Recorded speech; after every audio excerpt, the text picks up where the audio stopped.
السلام علیکم دوستو، میرا نام ہے بلال شکور اور آپ دیکھ رہے ہیں انفارمیٹو۔ کیا ہم اندازہ لگا سکتے ہیں کہ کتنے جہاز اور شپس برمودا ٹرائنگل میں لاپتہ ہو گئیں؟ کیا ان کی گمشدگی کسی انسان کی غلطی کی وجہ سے سامنے آئی یا خراب موسم کی وجہ سے؟ چلیے جاننے کی کوشش کرتے ہیں۔ ہمارے سامنے ایس ایس کوٹوپیکسی کی دلچسپ کہانی ہے۔ یہ شپ 1925 میں غائب ہوئی تھی، چارلسٹن ساؤتھ کیرولائنا سے ہیوانا کیوبا کی طرف سفر کرتے ہوئے۔ یہ کبھی بھی اپنی منزل پر نہیں پہنچی۔ سالوں بعد 1980s میں ایک شپ کا ملبہ سینٹ آگسٹین فلوریڈا سے 40 میل دور ملا۔ چونکہ ماہرین واضح طور پر اندازہ نہیں لگا سکتے تھے کہ یہ کیا ہے اور کہاں سے آئی، تو انہوں نے اس کا نک نیم بیئر ریک رکھا۔ کام میں بہت سال لگے، زیادہ تر سمندری ماہر حیات کی طرف سے، یہ شناخت کرنے کے لیے کہ یہ شپ بے شک غائب ہو جانے والی ایس ایس کوٹوپیکسی تھی۔ اس کی جنوری 2022 میں تصدیق کر دی گئی۔ کیسے یہ شپ اچانک سامنے آئی اور یہ وہاں کیسے پہنچی، چونکہ یہ پراسرار شپ حتیٰ کہ برمودا ٹرائنگل میں تھی ہی نہیں۔ اب آئیے دیکھتے ہیں کہ اس ٹرم برمودا ٹرائنگل کو کون سامنے لایا۔ کیا آپ حقیقت میں نقشے پر ٹرائنگل کی نشاندہی کر سکتے ہیں؟ یہ سرکاری طور پر تسلیم شدہ جگہ بھی نہیں ہے۔ برمودا ٹرائنگل دنیا کے کسی بھی نقشے پر نظر نہیں آیا۔ کوئی بھی اس کی ایگزیکٹ باؤنڈریز پر متفق نہ ہوا۔ پورے علاقے کے صرف مفروضے اور تخمے ہیں جو 5 لاکھ سے 1,05,10,000 اسکوائر مائلز پر مشتمل ہیں۔ تمام تخمیوں کے مطابق اس علاقے کی ایک مبہم طور پر ٹرائنگولر شیپ ہے۔ 1964 میں ونسنٹ ہیئس گیڈس نامی ایک امریکی مصنف سب سے پہلے آرگوزی میگزین کے لیے ایک آرٹیکل لکھتے ہوئے یہ آئیڈیا لایا۔ اس نے برمودا ٹرائنگل کو ایک تکونے علاقے کی وضاحت کرنے کے لیے استعمال کیا، جس نے سینکڑوں جہازوں اور شپس کو بنا کسی ثبوت کے تباہ کر دیا۔ کھو جانے والے جہازوں اور شپس کا نمبر بتانا بہت مشکل ہے، کیونکہ کچھ شپس اور ایئر کرافٹس بنا کسی ثبوت کے غائب ہو گئے ہیں۔ علاقے میں اس کے ملبے کو ریکور نہیں کیا گیا، لیکن شاید یہ ریکارڈڈ کہانی ہماری مدد کرے۔ برمودا ٹرائنگل کے افسانے 15ویں صدی سے آتے ہیں، جیسا کہ ایک Italian explorer Christopher Columbus Atlantic کے پانی میں تیرتے ہوئے 1400 کے اواخر میں ایک علاقے سے گزرا اور جسے اب ہم برمودا ٹرائنگل جانتے ہیں۔ اس نے ایک بڑی آگ دیکھی جو کہ ایسی لگتی تھی جیسے یہ ابھی سمندر پر کریش ہوئی ہے۔ بعد میں اس نے کچھ فاصلے پر ایک جگہ ایک چمک دیکھی۔ اس وقت کے دوسرے ملاحوں کی طرح اس کے کمپاس میں بھی شدید خرابی آ گئی تھی۔ فلائٹ 19 معمول کے شیڈول پر ایک نیوی کے جہاز نے بھی برمودا ٹرائنگل کے افسانے کو شروع کیا۔ یہ لیوٹیننٹ چارلز ٹیلر کی طرف سے اڑایا جا رہا تھا اور اس کا ریکارڈ ہے کہ وہ برمودا ٹرائنگل میں بنا کسی وجہ کے غائب ہو گیا۔ چونکہ پائلٹس کے پاس اس وقت کوئی GPS نہیں ہوتا تھا، تو انہیں اپنے کمپاس پر بھروسہ کرنا پڑتا تھا اور اس پر نظر رکھنی پڑتی تھی کہ وہ کسی خاص سمت میں کتنے وقت سے اڑ رہے ہیں۔ اپنی رفتار پر نظر رکھنے کے ساتھ کام کو مکمل کرنے کے فوراً بعد دونوں کمپاس نے صحیح سے کام کرنا بند کر دیا۔ جہاز کے غائب ہونے کے بعد ملنے والے ریکارڈ سے پتہ چلا کہ ٹیلر کے پاس اس دن کوئی گھڑی بھی نہیں تھی۔ ابتدائی رپورٹ سے پتہ چلا کہ اس واقعے کی وجہ پائلٹ کی غلطی تھی، البتہ کیونکہ لوگ اس نتیجے پر متفق نہیں ہوئے تو اسے کئی ریویوز کے بعد نامعلوم وجوہات کی بنا پر کر دیا گیا۔ بچ جانے والے ایک پائلٹ بروس گرنون نے تجویز دی کہ وہ ٹرائنگل کے اوپر سے گزرتے ہوئے ایک الیکٹرک فاگ سے گزرا، وقت کا سفر کرتے ہوئے۔ 1970 میں جب یہ واقعہ ہوا، وہ اپنا جہاز اڑا رہا تھا جب وہ 2 بڑے گھومتے ہوئے بادلوں کے درمیان چلا گیا۔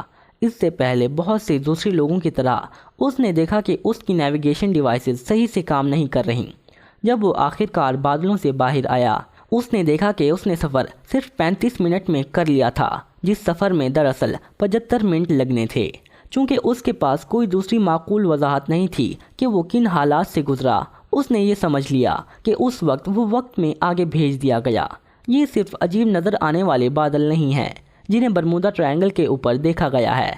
2014 میں ایک پائلٹ نے کہا کہ وہ تقریباً کسی اڑتی چیز سے ٹکرانے والے تھے جس کی وہ وضاحت نہیں کر سکا۔ ان عجیب واقعات میں سے حتیٰ کہ کچھ ٹیپ پر بھی ریکارڈ ہوئے۔ یہ 2015 کے شروعات کی ایک پرواز کا کیس ہے جس کے مسافروں نے کسی چیز کو سمندر کے اوپر تیرتے دیکھا۔ پائلٹس کو ابھی تک پتہ نہیں چل سکا کہ انہوں نے اس دن وہاں کیا دیکھا تھا۔ اوکے، تمام ممکنہ وضاحتیں اتنی انیوژول نہیں ہیں، مثال کے طور پر اوشین گرافرز نے بھی وضاحت کرنے کی کوشش کی کہ یہاں پر شپس کیوں غائب ہو جاتی ہیں، تو وہ حال ہی میں کچھ پرانی تھیوریز پر آئے۔ روگ ویوز، یہ پانی کی بڑی لہریں ہیں جو اچانک ظاہر ہو جاتی ہیں۔ ایسی کئی لہریں ایک ہی وقت میں اٹھیں تو وہ ایک ویو سینڈوچ کی طرح مل جاتی ہیں۔ اگر ایک لہر 30 فیٹ اونچی ہو اور بار بار آتی رہے تو یہ ایک روگ ویو پیدا کر سکتی ہے جو 100 فیٹ سے زیادہ اونچی ہو سکتی ہے۔ اس طرح کی لہریں حتیٰ کہ سب سے بڑی شپ کو بھی لے ڈوبیں گی۔ ماہر موسمیات بھی اپنی تھیوریز لائے۔ ہیکساگونل کلاؤڈز 170 مائلز پر آور سے زیادہ تیز ہوائیں پیدا کر سکتے ہیں اور وہ بہت اہم بھی ہیں، جن میں سے کچھ 50 میل تک لمبے ہوتے ہیں۔ ان ہواؤں میں لہریں 45 فیٹ تک اوپر اٹھ سکتی ہیں۔ زمین کی اپنی میگنیٹک فورس کا بھی شاید اس کے ساتھ کوئی تعلق ہو۔ برمودا ٹرائنگل میں کمپاس اصل نارتھ جیوگرافک نارتھ کی طرف اشارہ کرتے ہیں، میگنیٹک نارتھ، دا شفٹنگ میگنیٹک نارتھ پول کے بجائے۔ کچھ نے تو حتیٰ کہ وضاحت کی ہے کہ چونکہ وہ برمودا ٹرائنگل میں اوور لیپ ہو جاتے ہیں تو یہ ایک میگنیٹک فینومینان پیدا کر سکتا ہے جس کی وجہ سے نیویگیشنل ڈیوائسز صحیح سے کام نہیں کریں گی۔ یہ اگونک لائن کہلاتا ہے۔ مسئلہ یہ ہے کہ سائنسدانوں نے دریافت کیا کہ یہ لائن ہر سال جگہ بدلتی ہے۔ یہ کسی پوائنٹ پر برمودا ٹرائنگل کے اندر سے گزر سکتی ہے، لیکن یہ اب میکسیکو کے سمندر پر سے گزرتی ہے۔ ناروے کے کنارے پر ملنے والا ایک اور نیچرل فینومینان اس کی وضاحت کر سکتا ہے کہ برمودا ٹرائنگل نے اتنی زیادہ شپس کیوں تباہ کی ہیں۔ وہاں پر کچھ گہرے گڑھے ہیں، آدھے میل تک لمبے اور 150 فیٹ تک گہرے۔ سائنسدانوں کا ماننا ہے کہ وہ میتھین گیس کے بلبلوں کی وجہ سے بنے تھے۔ یہ گیس سمندر کے فرش کی سطح پر موجود ذخائر سے لیک ہوتی نظر آتی ہے۔ جب گیس ایک خاص مقدار تک پہنچ جاتی ہے، یہ سطح پر آ کر دھماکوں کا سبب بنتی ہے۔ تو کیا پائلٹس اور کیپٹنز اس علاقے کو آج اوائڈ کرتے ہیں؟ کیا یہ وضاحت کر سکتا ہے کہ آج کل وہاں شپس کیوں کم لاپتہ ہوتی ہیں؟ لیکن اگر آپ نے کبھی مایامی سے سین جوان پورٹاریکا تک پرواز کی ہو تو شاید آپ جانتے ہوں کہ یہ سچ نہیں ہے۔ جہاں تک شپس کی بات ہو تو اگر سب لوگ برمودا ٹرائنگل کو اوائڈ کرتے ہیں تو کیریبین میں منائی جانے والی چھٹیاں خراب ہو جائیں گی۔ آج کل بہت ساری پروازیں برمودا ٹرائنگل کے اوپر سے گزرتی ہیں، تو یہ صاف ہے کوئی بھی اسے اوائڈ نہیں کر رہا۔ یہ جگہ دنیا کی سب سے زیادہ سفر کرتی شپس کا راستہ ہے۔ آج کل برمودا ٹرائنگل میں بہت زیادہ ٹریفک ہے، ہوائی اور بحری دونوں راستوں میں۔ لیکن برمودا ٹرائنگل بے شک اکثر آنے والے بہت سے سمندری طوفانوں کا شکار ہے، اور اسے بھی دماغ میں رکھیے گا کہ گلف اسٹریم ایک طاقتور اوشین کرنٹ جو موسم میں تیزی سے تبدیلی کا باعث بنتا ہے، وہ بھی برمودا ٹرائنگل سے گزرتا ہے۔ اس کے علاوہ اٹلانٹک اوشین کا سب سے گہرا حصہ دا ملواکی ڈیپتھ بھی برمودا ٹرائنگل میں واقع ہے۔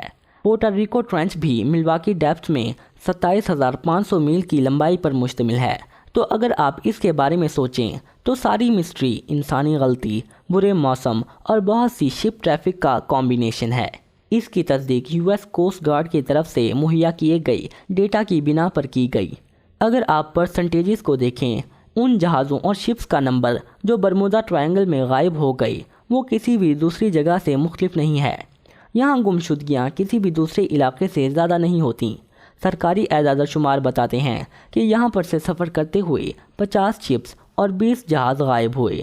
تو یہ ایک اور وجہ ہے کہ کل تعداد کی نشاندہی کرنا بہت مشکل ہے، کیونکہ اگر کوئی کشتی وہاں غائب ہو بھی گئی تو کسی نے بھی اس کے بچاؤ کی آفیشیل ریکارڈز میں وضاحت نہیں کی۔